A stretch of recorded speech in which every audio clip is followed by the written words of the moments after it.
you an email with the sign-in sheet, but we are good to go. Sounds good. Thank you, Cassandra. All right. Good afternoon. My name is John Young, and I am the Vice Chair of the Soar Conservation Board. I'd like to take a minute to remind everyone about the rules of this proceeding. This proceeding is at all times governed by the rules of procedure adopted by the board on September 26, 2011, and amended March 25th, 2015, last amended March 9th, 2020. A copy of the rules of procedure is available for review online. All of those planning to testify today, which does not include those solely making arguments such as attorneys, should take an oath administered by the board's attorney. This is a quasi-judicial hearing. As such, the board reserves the right to deliberate in private. The Ohio rules of evidence do not apply to this hearing. However, professional rules of conduct do apply, and candor to the tribunal is required. The board members are citizen volunteers and are not paid for their service. They are treated as public officials under Ohio law. Any attempt to influence them, including but not limited to bribery, intimidation, retaliation, which may include contacting their employer, an attempt to exert influence, is punishable as a crime. All should be aware that this meeting is being recorded. Therefore, please speak clearly into your microphone and state your name and address for the record. In the event of any technical difficulties with the video conferencing technology, I may continue or postpone this hearing at my discretion. All participants providing testimony must have both camera and audio features turned on in order to participate. With that said, let's proceed with the first item. Go ahead, Doug. Thank you, Mr. Vice Chair. This is an application for certificate of appropriateness and zoning relief for 1228 Vine Street. This is a property that is an outdoor area that currently serves the adjacent business. And I will share my screen.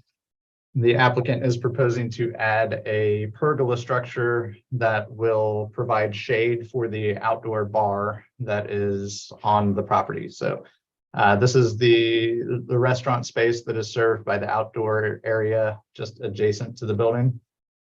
So here you can see the outline of the existing outdoor area. This was previously approved and permitted and is in place.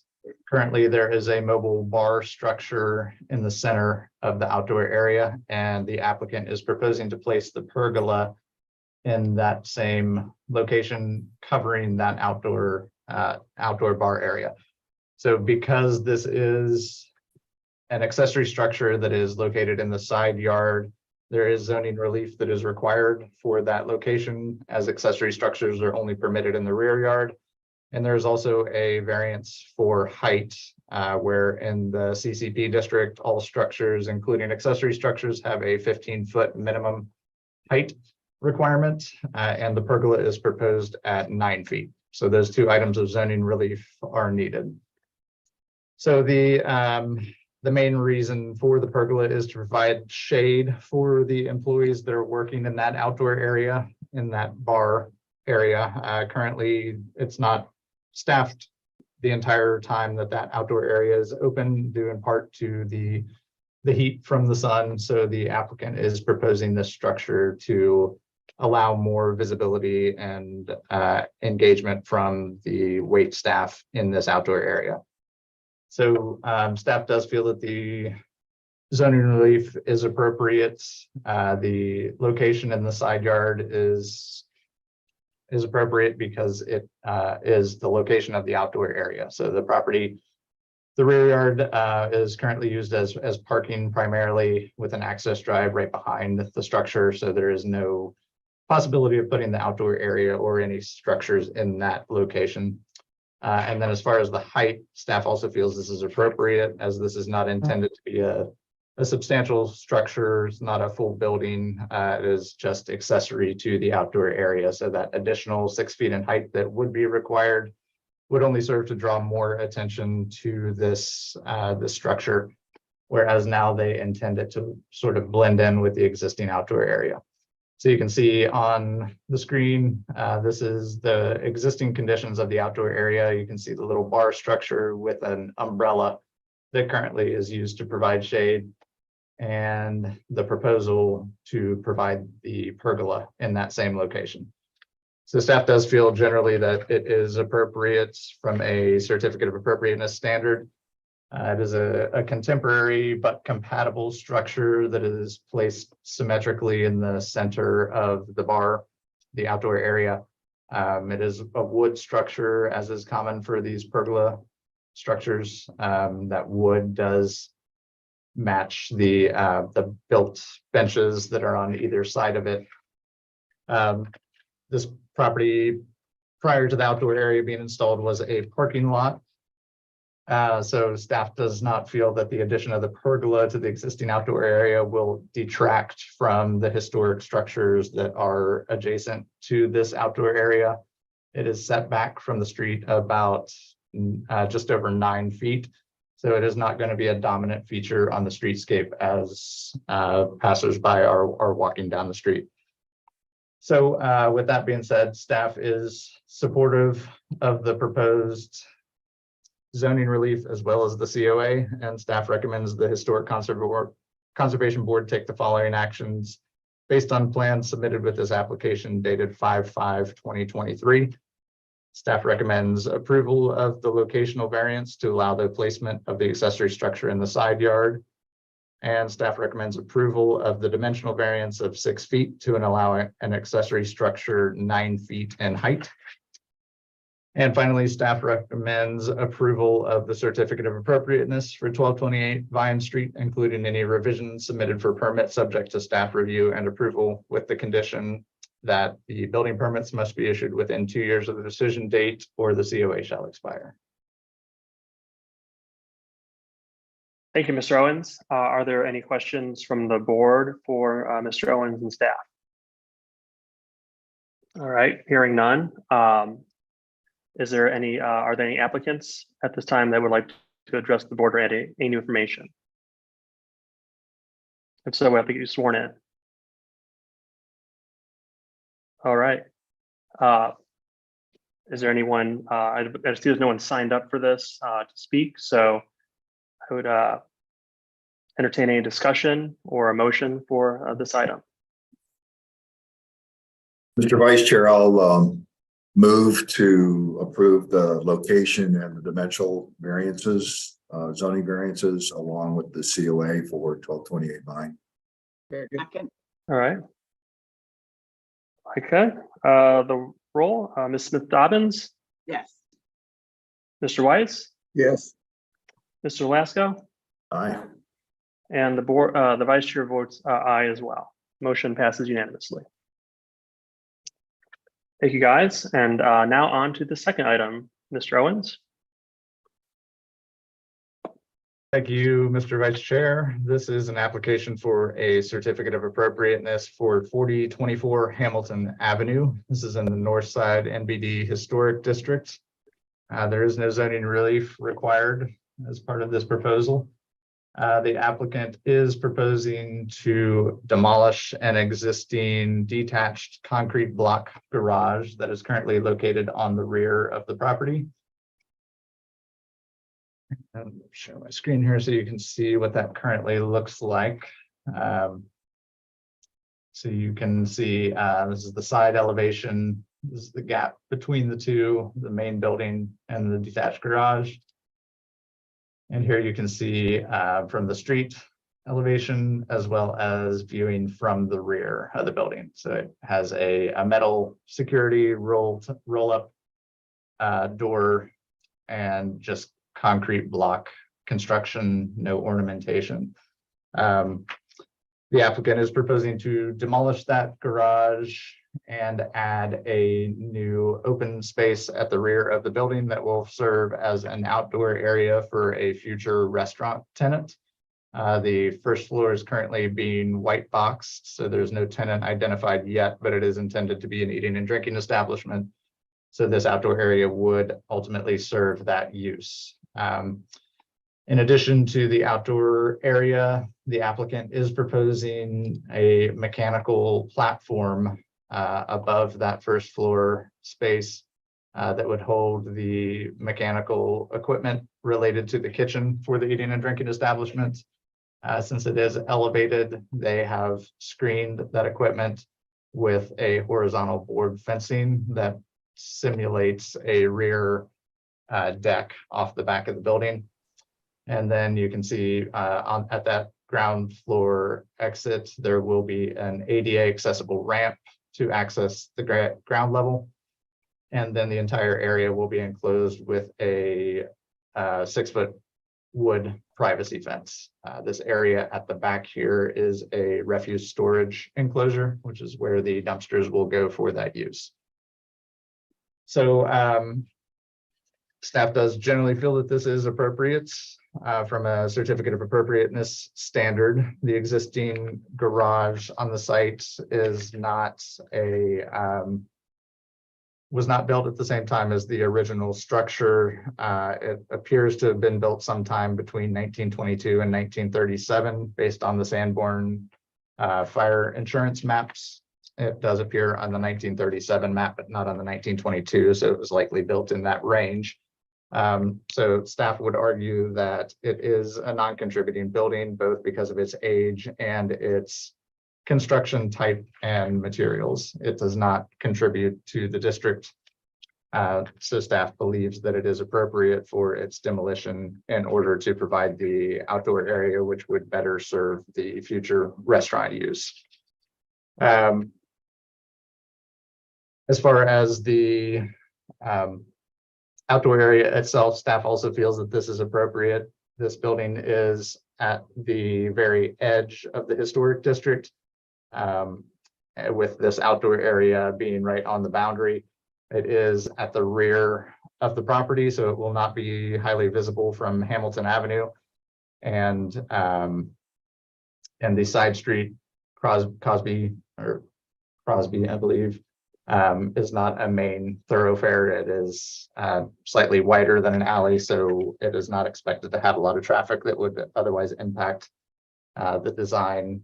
So being that it is not highly visible from Hamilton Avenue, staff feels that the board fence, which will be the main visible portion of this work, will not have any kind of adverse impact on the historic character of the district.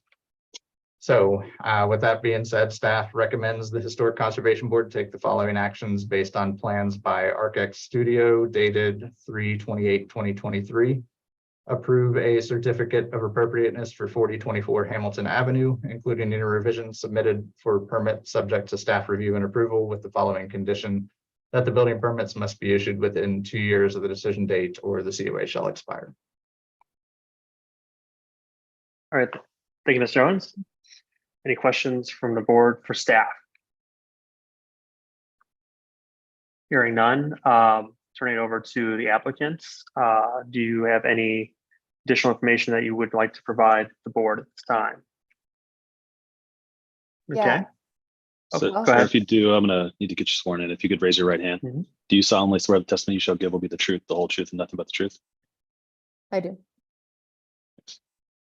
So I see that Ernie, our architect here, is also on the call, but my name is Sarah Thomas. I'm the executive director of Nest, Northside CDC. This is our property and redevelopment project on Hamilton Avenue. It is, I think, it's not necessarily relevant to the decision, but just a point of clarification. We actually are very excited to have a tenant for this space. The family that owns Dean's Mediterranean Imports at Finley Market is opening a restaurant, another family concept. And so this is, we've worked in tandem with them and with our design team and the community, and we have a lot of community support for this project. This is our most blighted and vacant part of the neighborhood business district, which largely falls within the historic district.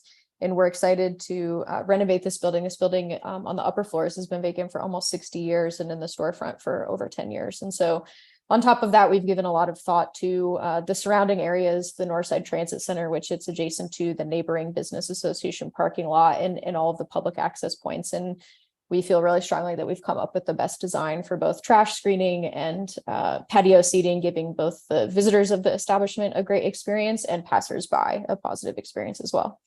And I can answer any questions if there are any. I'm not sure if Ernie wanted to speak or not, but thank you. Does the board have any questions for the applicants? All right, hearing none. We have some people that are not signed. Well, we don't have anybody that signed up that's here to speak publicly. Is that correct, Ms. Maines? Okay. That's right. Okay, at this time, would entertain some discussion or a motion on this item from the board.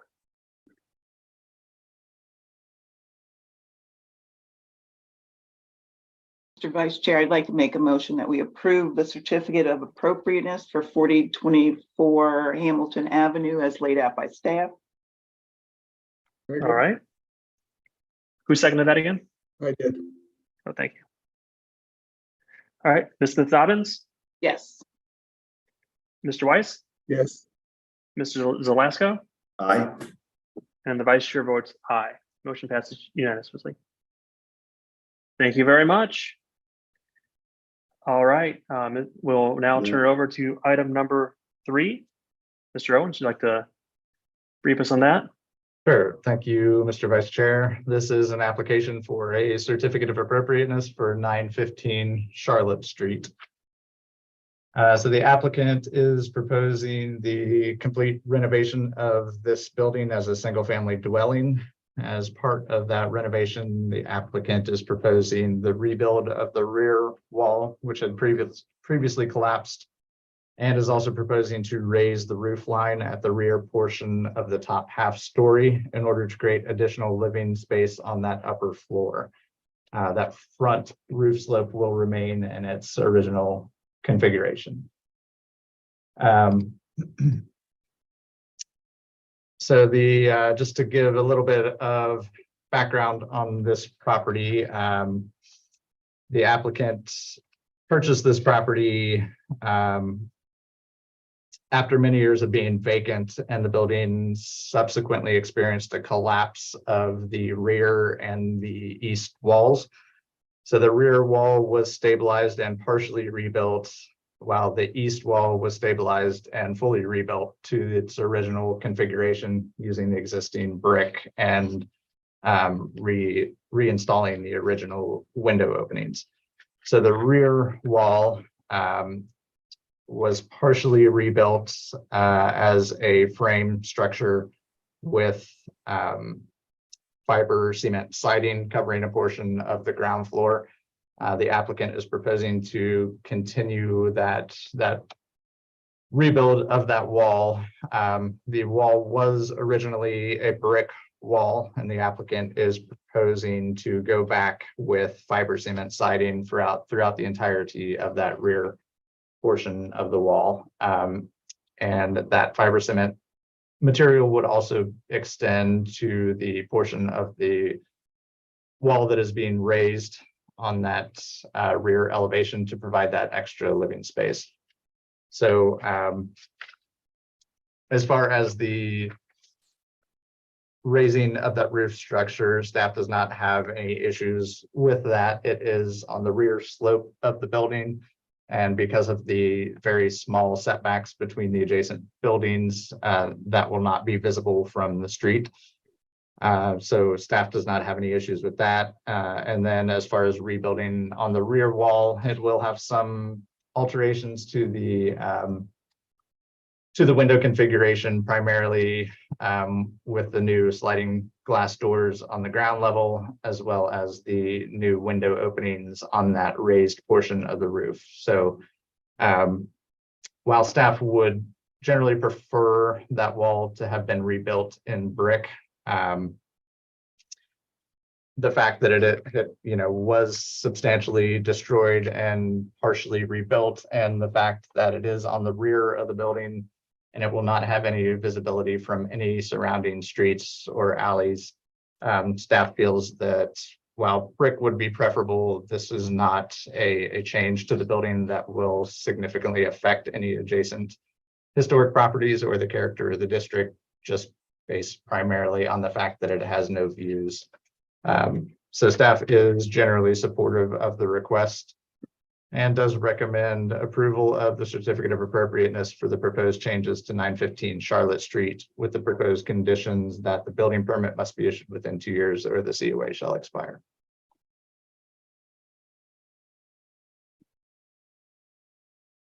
Thank you very much, Mr. Owens. Is there any questions for staff on the board? Mr. Vice Chair, I'm generally in approval of the proposal, but I was curious, and I did not venture onto the property in the back there, but there appeared to be some additional structure behind the main house that shows up on the sandboard maps and cages. Is that gone? What was that back there? Yes, that was a later addition, single-story frame addition that was built onto the house that was severely deteriorated, that was also mostly collapsed when the rear wall of the building collapsed. So that structure was taken down along with the removal of the rest of that rear wall when that occurred. So that was Thank you. not a significant feature of the building. I'm not entirely sure of the age of that structure, but it was a later frame addition to the house. Right. Good, thank you. Okay, thank you. Any other questions for staff? All right, would anyone, we have one person sign up as the applicant, Mr. Rowe. Would you like to speak on any additional information or? Do I need to raise my hand? Yes, You do, yeah. Do you solemnly swear the testimony you shall give will be the truth, the whole truth, and nothing but the truth? I do. Go ahead. Yeah, I feel the staff report was pretty accurate. Unfortunately for the owners, they had a number of structural failures prior to submitting drawings and getting everything together from a permit standpoint. So they had an emergency permit issued for the east wall because it had totally began to collapse. The south wall had previously collapsed when the owner, somewhere during the early periods of the current owner's ownership of the building. So they, I think, got another one of those partial emergency permits to rebuild the rear wall.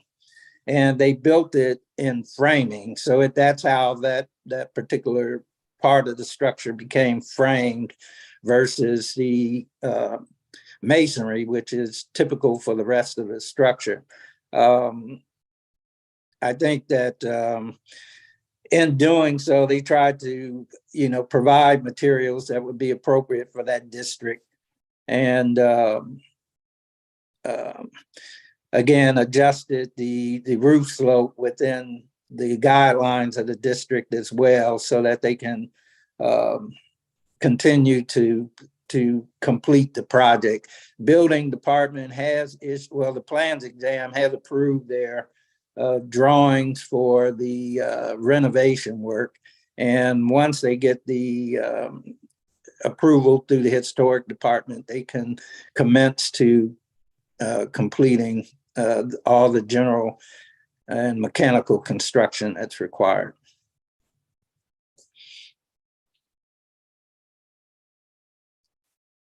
That's good. Thank you. Thank you, Mr. Rowe. Any other questions for the applicant? I saw that Mr. Kohler from Economic Development was signed up, but he has since left the meeting. So I believe we have anyone signed up to speak on this item. Does the board have any discussion? If not, I'd entertain a motion.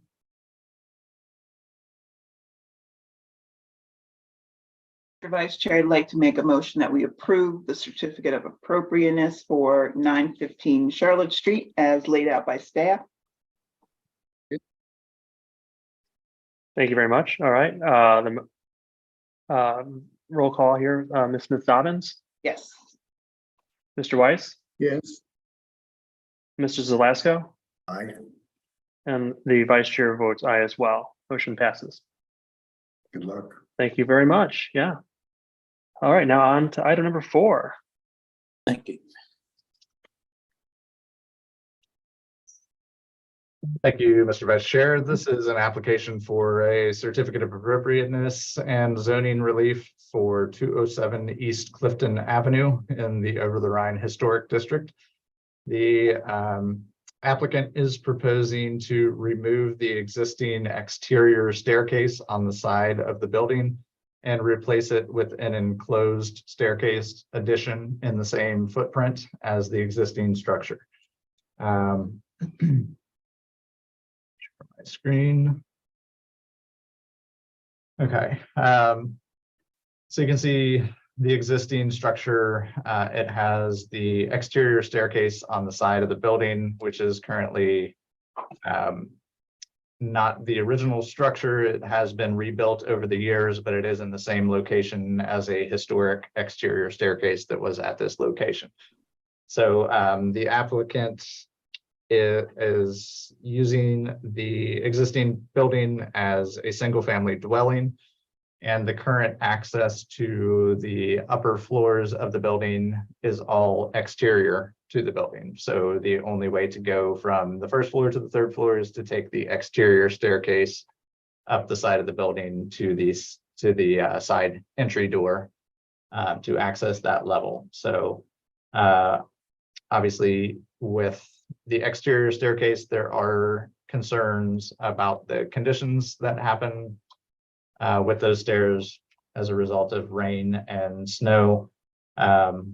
The applicant has provided some images of the staircase that shows in detail, what they regularly experience as they traverse between the floors. So the solution to this is for the addition of an enclosed staircase that will be built in that same general footprint as the existing exterior staircase that would provide an interior circulation point between all three floors.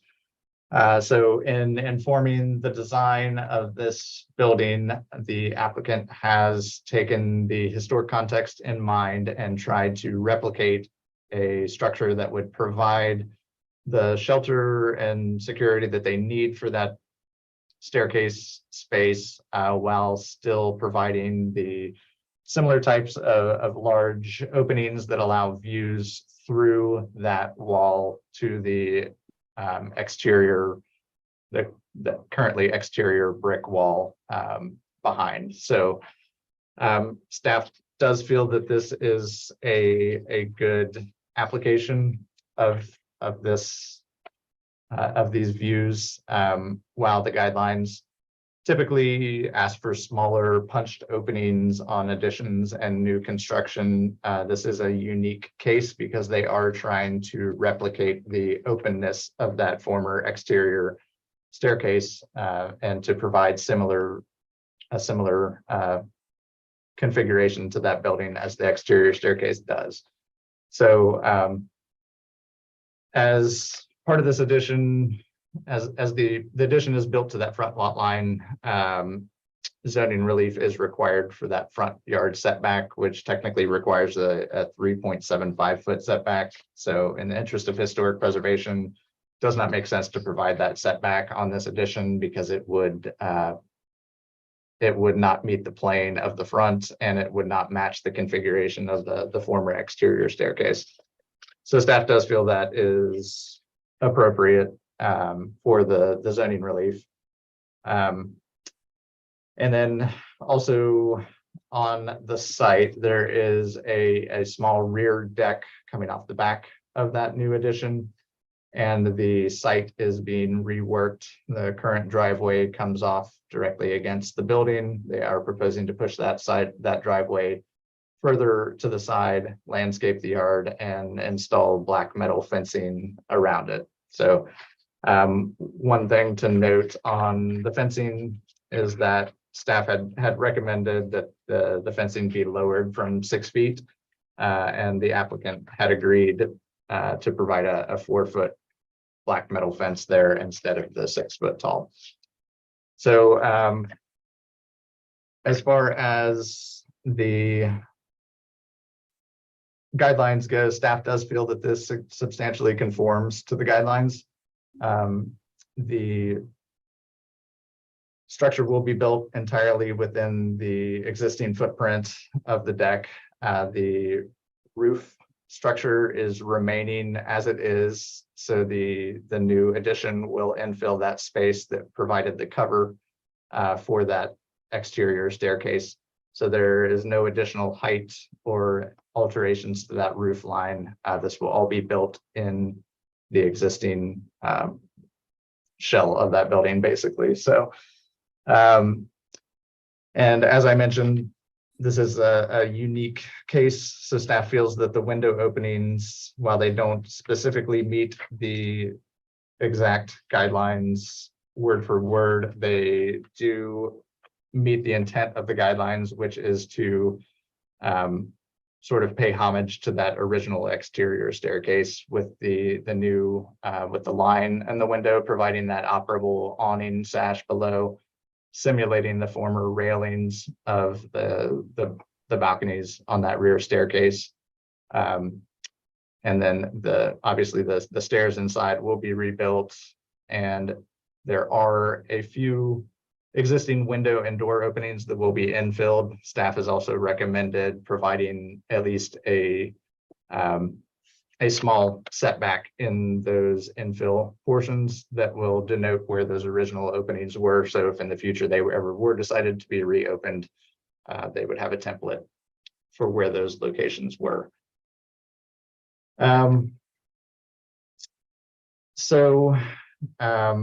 far as materials go, the addition is providing a separation between that base, middle, and top through a change of materials with brick on the ground floor and a fiber cement panel system on the second and third floor. The top floor will be reclad in fiber cement paneling. Currently, it is what appears to be either a vinyl or aluminum siding that is deteriorated along this top portion of the building. So that will be reclad in fiber cement paneling siding as well. So staff does feel that the proposal substantially conforms to the conservation guidelines based on its unique circumstances. And we have received several letters of support from neighboring property owners that are in favor of the project as well. So staff does recommend that the Historic Conservation Board take the following actions based on plans by Eric Puryear Architect LLC dated 5/4/2023. Approve a special exception for the proposed 0 front yard setback, and approve a certificate of appropriateness for 207 East Clifton Avenue, including any revisions submitted for permit subject to staff review and approval, with the following conditions. 1, the enclosed window and door openings on the southeast elevation will be recessed by a minimum of 1/2 inch to denote the location of the original openings. 2, the proposed black metal fence along East Clifton Avenue shall have a maximum height of 4 feet. And 3, the building permits must be issued within 2 years of the decision date, or the COA shall expire.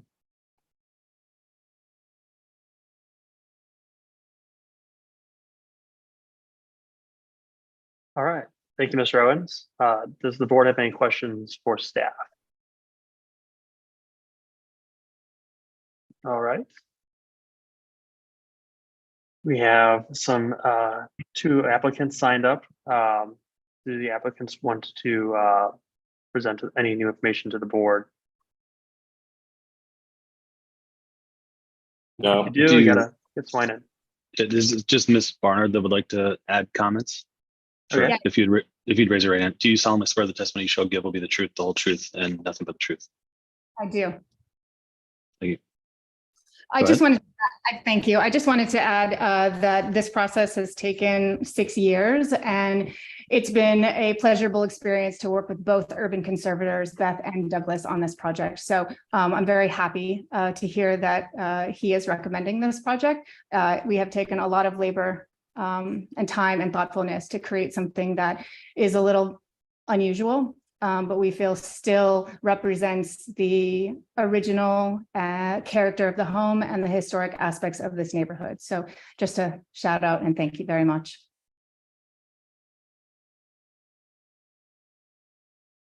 Thank you. Does the board have any questions of the applicant?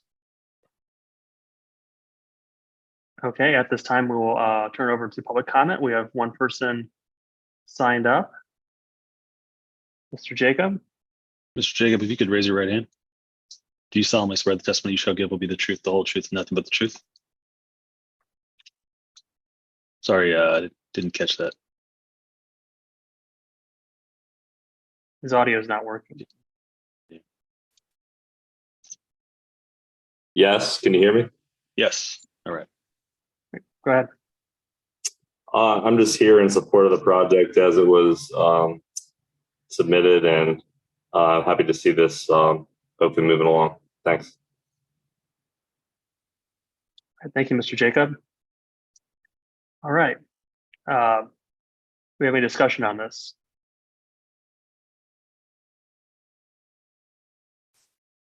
Hearing none, I would entertain a motion. Mr. Vice Chair, I'll move that we approve the special exception and the COA for 207 East Clifton Avenue with comments by staff in the staff report. Second. Thank you very much. I have a motion to approve based on staff's recommendation. Smith Dobbins, Yes. Mr. Weiss, Yes. Mr. Zelasco, Aye. and the vice chair votes aye as well. Motion passes with the unanimous vote of the members present. Thank you very much. Great job. All right. So we are moving on now to other business, and the first item under other business is the new OTR infill guidelines. Mr. Owens, do you want to go ahead and kick us off on that? Yes, thank you, Mr. Vice Chair. So I wanted to take an opportunity to give the board members a brief update on the revised new construction guidelines for the Over the Rhine Historic District. As most of you are probably aware, this has been a work in progress for the past several years. And it's been slowly making its way through the required approvals, which it did recently finally approve. So the revised new construction guidelines will be going into effect on July 8th of this year. So with that in mind, I wanted to make sure that all the board members were aware that this is coming, and there will be slightly different guidelines that you will be asked to review projects on in the future. So just as a brief background on the project, these new guidelines were developed by the Over the Rhine Foundation with work beginning around 2014. There was extensive engagement with the public and city staff, and a first draft was initially submitted in 2019. So the Historic Conservation Board did see these guidelines previously in 2020 when the board was asked to review the plans and make a recommendation to the Planning Commission on whether or not they should be approved. So after reviewing that first iteration of the plans, the board did recommend approval of the revised guidelines with a condition that the section on height be re-examined. So after some more extensive engagement and development of the plans, it did proceed to the Planning Commission and City Council in 2023, so this year, and was ultimately approved by both of those bodies. So as I mentioned, they will go into effect on July 8th of 2023. So while they go into effect on July 8th, any applications that come into the board prior to July 8th are still reviewed under the existing guidelines. So these guidelines will go into effect July 8th, but the Historic Conservation Board won't be reviewing plans under these guidelines until I believe it is the September 11th HCB meeting. And that is based on, the general timeline that is required for notifications and staff review and everything that goes into that. So basically there is an application deadline currently on July 7th. That will be the last applications that are reviewed under the existing guidelines, and any applications that come in after that date for the July 28th deadline will be reviewed under the new guidelines. So with that background being said, the changes to the guidelines are primarily to the new construction guidelines. The existing guidelines that we currently use today have been revised to remove the references to new construction within that document, but the existing rehabilitation guidelines for existing structures will remain in effect. So those existing guidelines that we've all been using for rehab projects will still be used. But when there is infill construction or new additions proposed to buildings, these new construction guidelines will be used. So the guidelines, the revision also does include a revised non-contributing building list. So that primarily went through and removes vacant parcels that are currently listed as non-contributing where buildings have been demolished over the years. Primarily, those were non-contributing buildings that were being demolished, so there's no need to have those vacant lots still on the non-contributing building list. So that was removed. And then additionally, there were some changes to properties that were previously considered non-contributing based on their age and materials where they were misclassified previously. So there are a few additional buildings that were added as contributing that were formerly considered non-contributing. So that will go into effect along with the new guidelines on July 8th. So generally, the intent of this work was to provide an update to the guidelines, which were, the current guidelines were established in 2003. So that was 20 years ago. There's been quite a lot of change in the neighborhood and in the area within those 20 years. And within the current document, the new construction guidelines are fairly general in nature and don't provide a lot of specific information and don't provide any kind of representations or graphic details or anything like that that would help people interpret what the guidelines are saying. So the new guidelines are an attempt to rectify those shortcomings of the existing guidelines. They include basically they provide a more comprehensive approach with specific information given on multiple aspects of each section of these guidelines. And with each section, they also generally include illustrations and examples from around the neighborhood of those elements that they're trying to emphasize. So generally, this makes the guidelines easier to interpret by both the public as well as architects, developers, and homeowners.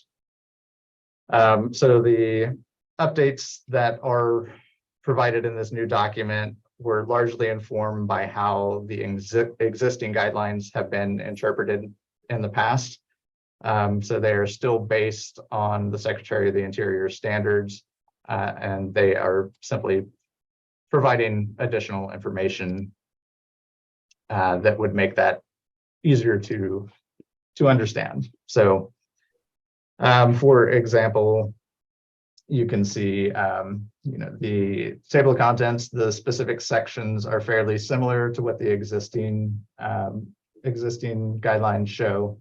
But once you get into the specifics, there are graphic examples of what they're trying to show. So you can see they have photos to illustrate the setbacks that are found in the district, as well as graphics that show how the guidelines as they're written should be interpreted. So for instance, when it talks about all buildings on the block are built with 0 setbacks, then the new construction should also have a 0 setback.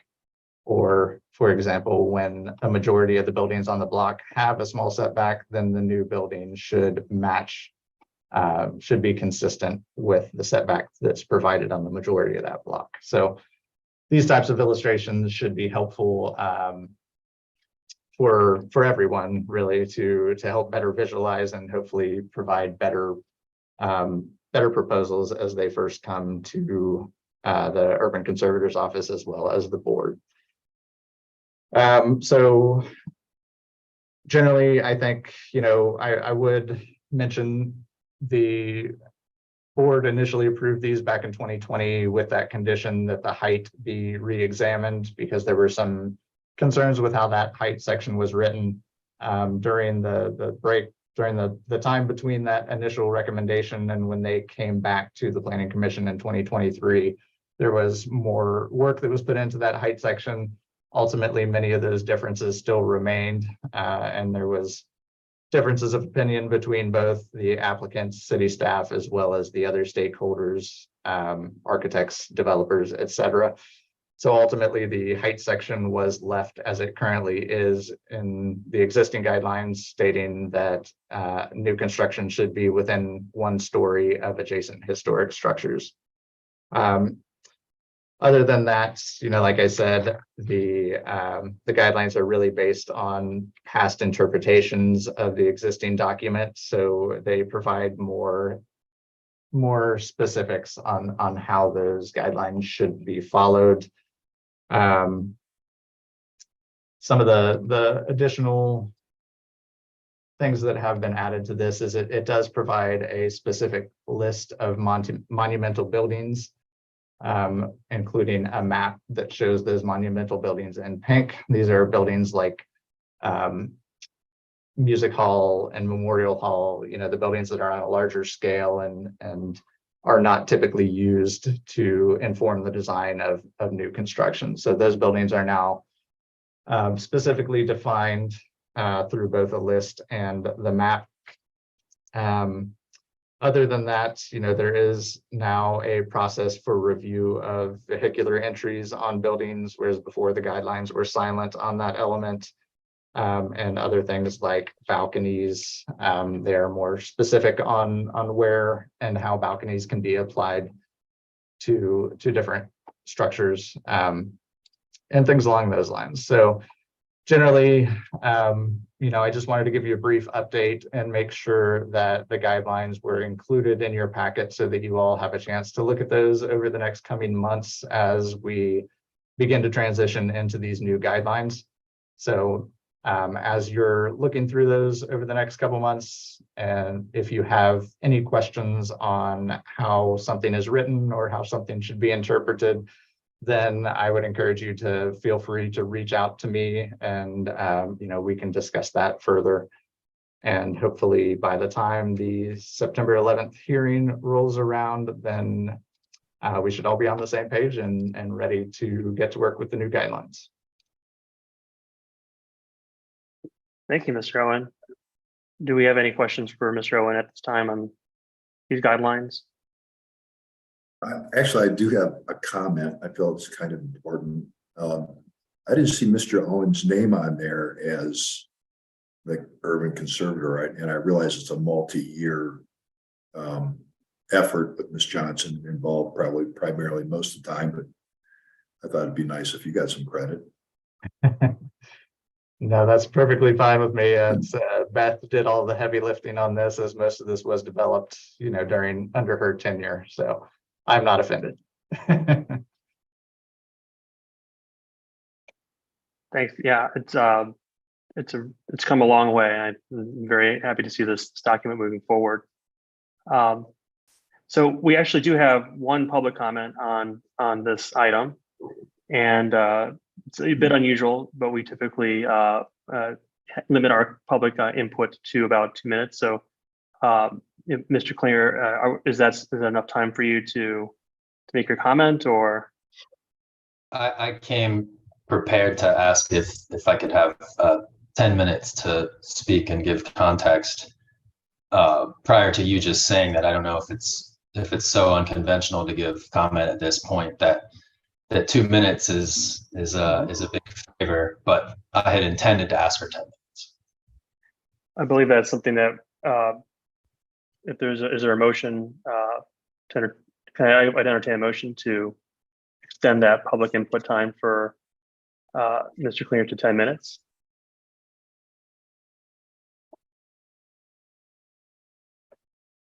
Not hearing anything here, so I think probably have to limit it to 2 minutes here. Okay.